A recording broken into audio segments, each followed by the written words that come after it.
구독, 좋아요, 알람을 눌러주세요. 다음 영상을 만드는데 더 큰 힘이 됩니다. 감사합니다. 응천입니다. 하루하루가 숨막혀서 이래가지고 어떻게 살겠습니까?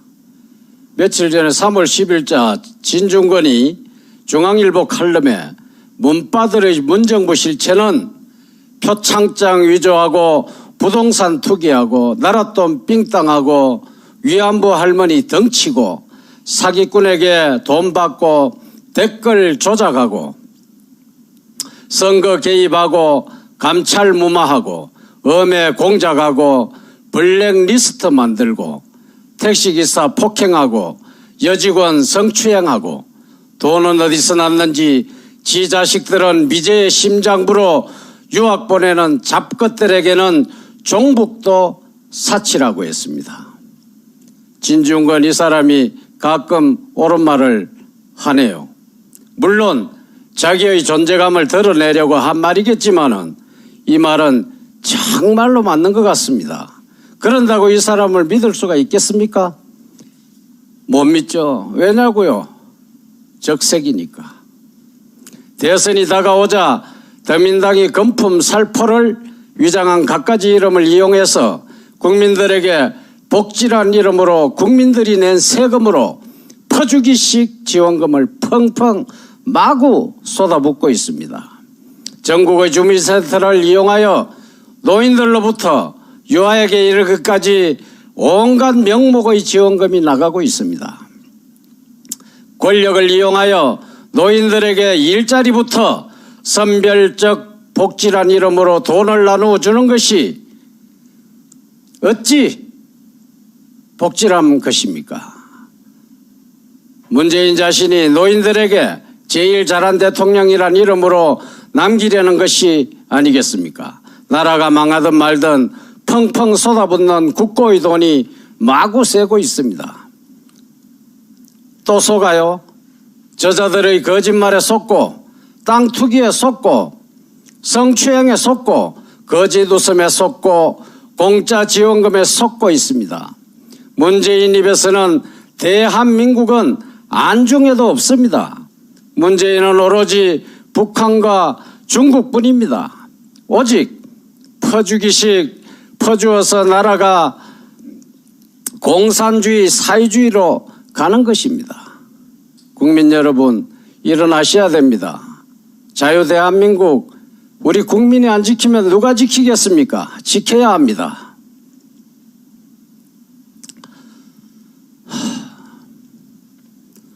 국힘당 대표 출마자들을 보니 아사리판에 점입 가경입니다. 후보 출마를 한 일부 꼬라지가 이게 제1야당의 현주소인가 싶어 개탄을 금치 못하겠습니다. 몇몇의 기고만장을 접하면서 왜 이징행이 됐는지 개나 소나 다 대표하겠다니 앞이 캄캄합니다. 한술 듣던 꼬라지는 50대를 젊은 신진 세대로 띄우는 꼰대들입니다. 그들이 누구입니까? 원희룡, 오세훈 그들입니다. 김종인이 일찍이 갈파한 국힘당은 정말 아사리판입니다. 당대표로 출마해 돌풍을 일으킨다는 이준석을 향한 언론의 공작 냄새가 진동을 합니다.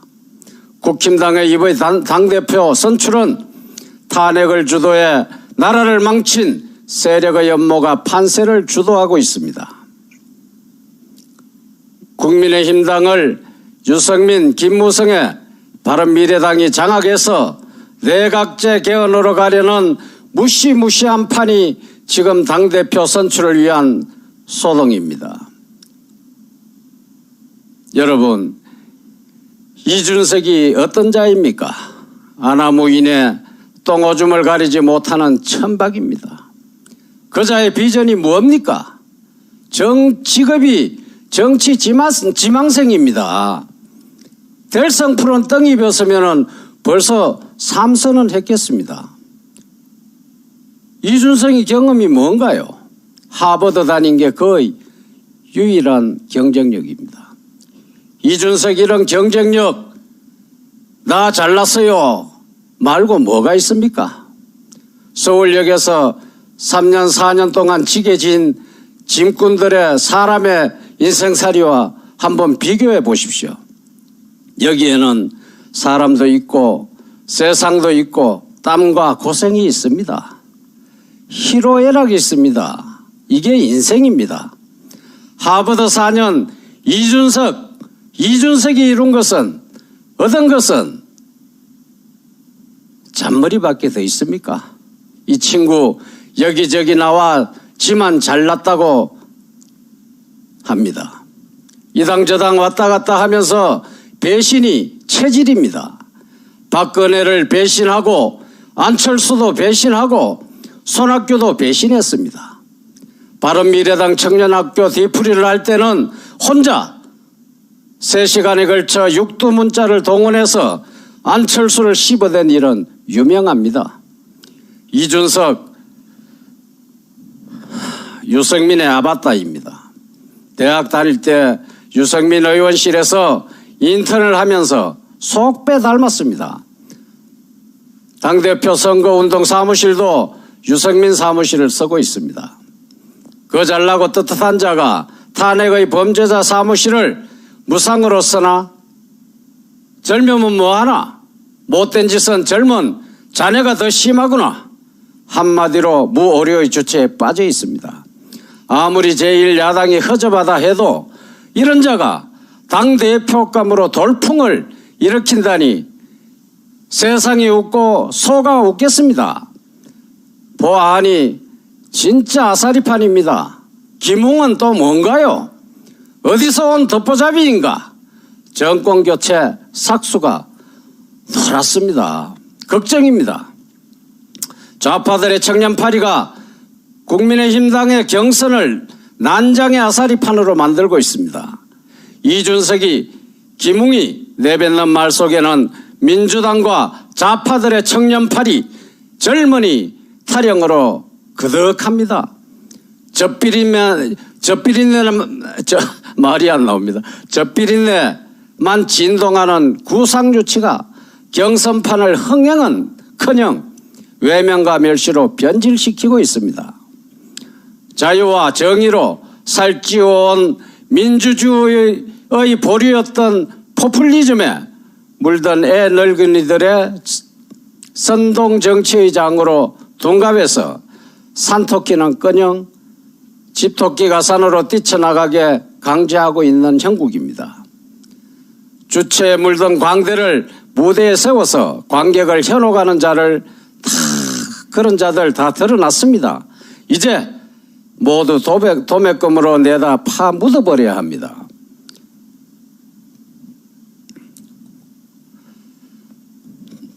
다 올리세요. 문재인 때문에 국민들만 쪽팔린다. 문재인 미국 가서 44조 일자리 퍼주고 주한미군 군속협력업체 한국군 등 미군과 접촉하는 55만 명분의 백신 얻었다고 뻥치고 빈손으로 돌아왔습니다. 망신이 한두 가지가 아닙니다. 공동기자회견 때 성차별을 연상시키는 질문할 여기자 없나요? 라고 하질 않았나? 해리스 부통령이 문재인과 악수하고 손에 뭐가 묻었는지 손을 얼른 빼서 스커트에 닦는 영상이 세계에 돌고 있습니다. 이게 무슨 쪽팔리는 일인가요? 인사참사에 외교참사까지 이러고도 대단한 성과로 포장하는 머리, 그 속이 정상인지 참으로 알 수 없고 국민들만 쪽이 팔릴 대로 팔렸습니다. 방송의 중립이 편향을 극대화하고 대립과 투쟁을 조장하고 있습니다. 종편, 지상파 할 것 없습니다. 요즘 TV조선 뉴스 프로를 모니터해보니까 이 시대 방송 제작의 표본이었습니다. 진행자 양옆에 타협을 거부한 여야의 정치인, 그것도 덮보잡이에 경륜도 없는 풋내기를 앉혀놓고 국가적 이슈나 현안에 대한 의견을 묻고 주장하게 합니다. 이건 공익의 정보 제공이 아닙니다. 중립도 아닙니다. 뉴스의 생명인 팩트도 아니고 객관성도 없습니다. 다만 현안과 현실을 좌파들의 선전선동 방식에 맞춘 찬성과 반대만 있고 동질은 실종되고 오직 분포와 대립만 양산하는 장이 되고 있습니다. 이것은 사회적 이익이 아닌 선동의 수단화일 뿐입니다. 문재인 박민석과를 어떻게 생각하느냐 하는 질문에 앵커의 질문에 민주당의 한 애띤 여성 최고위원은 온갖 미사 여구를 동원해서 용비어 청가를 불러대고 국민의힘 최고위원도 듣도 보도 못한 방송이 키운 젊은 사람인 듯한데 방미 외교를 균형 있게 평가하는 게 아니라 퍼준 빈손 외교 참사라고 질러댑니다. 결과는 투쟁과 대립으로 정치판을 이끌 뿐입니다. 타협과 상생의 희망은 어디에도 없습니다. 뉴스, 시사정보는 팩트가 방송의 생명입니다. 굳이 객관성이나 중립성에 대한 시비와 논란을 차단하는 기본입니다. 특별한 경우가 아니면은 특히 정치 현안의 경우는 상반 대립하는 정치인을 불러 평가하게 해서는 안 됩니다.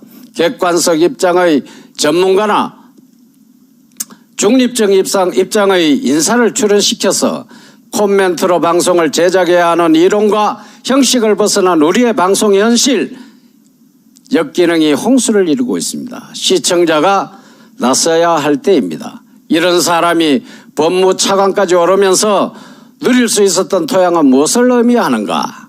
서글프다. 우라가 치민다. 어찌하다 이 지경이 됐나?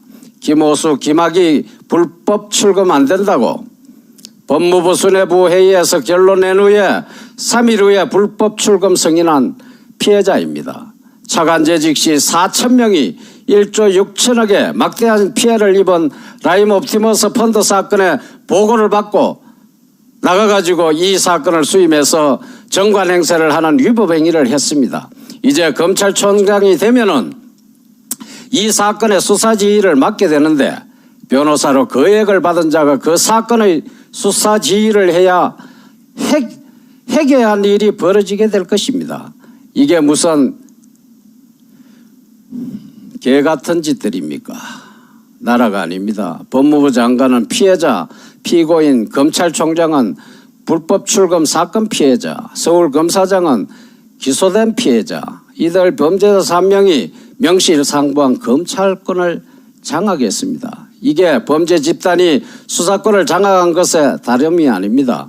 여기에다 직제 개정으로 전국 17개 지검의 모든 수사는 검찰총장의 승인을 받아야 하고 25개 지청이 수사를 하려면은 총장과 법무부 장관까지의 승인을 받도록 했습니다. 사실상 검수완박이고 문재인의 살아있는 권력 수사는 불가능해졌습니다. 이게 문재인 정권이 그렇게도 얽혀대던 검찰개혁의 완결입니다. 나라가 이렇게 개판이 된 데는 대한민국의 주체 세력이 썩어 문드러진 데 가장 큰 원인이 있습니다. 나는 이 정권 들어 하루에도 몇 번씩 경기를 합니다. 자고 나면 한 번도 경험하지 못한 일들이 빈번히 되풀이되어서 실로 어지럽습니다. 진실과 화해를 위한 과거사 진상조사위원회는 뭐하는 단체입니까? 노무현이 만들고 문재인이 허구한 날 구판을 벌이며 나라 돈을 삼키고 국민들을 어지럽게 하는데 이 단체의 임무고 목표입니까? 이 기구가 적폐청산의 단초를 캐내서 수많은 애국인사를 감옥에 보내고 탄압하고 있습니다. 이 위원회 정건식 위원장은 어떤 자입니까? 지난번 천안함 재조사를 의결해서 대한민국을 경악해 한 자입니다. 이번에는 국군 포로로 북한에서 생지옥 생활을 하다가 탈북한 한 국군 포로를 면담하면서 거제 포로 수용소에 있었던 중공군 포로의 고생과 피해에 대한 관심이 많다는 경악할 언급을 했다고 합니다.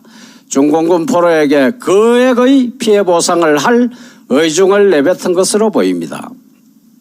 정건식은 어떤 자인지 아는 분들은 모두들 까발겨 낯짝을 뭉개고 대한민국, 자유대한민국 이 땅에 발을 붙이지 못하게 해야 할 것입니다. 탈북한 국군 포로는 진실인가 화해인가 하는 곽은사 위원장을 만나서 북계로부터 당한 형극의 학대와 가혹 행위를 규명해달라는 요청을 하는데 정건식이라는 이런 사람은 이 90살 탈북 국군 포로의 요청에 적답을 피하고 중공군 포로에 피해의 관심이 있다는 말만 했다고 합니다. 이자는 적에게 포섭된 간첩이 아니겠습니까? 이런 의구심이 지울 수 없습니다. 그렇지 않고서야 어떻게 이런 말을 할 수가 있겠습니까? 하기야 간첩이 당국의 무기인가 심지어는 지원을 받으며 암약하는 간첩의 천국이라는 말들이 공공연하게 떠돕니다. 이자도 그런 의심을 사기에 충분해 보입니다. 등잔 밑에 간첩들과 스스로 간첩질을 하는 자들이 한 번도 경험해보지 않은 나라를 만드는데 현안이 된 상태가 아닌가 싶습니다. 이 정물로 확정된 김일성 회고록을 당연히 판매해야 한다는 간첩이 국회의원을 하고 있는 나라가 지금 대한민국입니다. 우리 모두 국민 모두 이런 사실을 제대로 알아서 정광훈 목사님의 이끄는 광화문 온 앱 전부 다 까시고 우리 자유 대한민국을 찾는데 국민 한 사람 한 사람이 다 같이 동참해야 할 것입니다. 경청해 주셔서 감사합니다.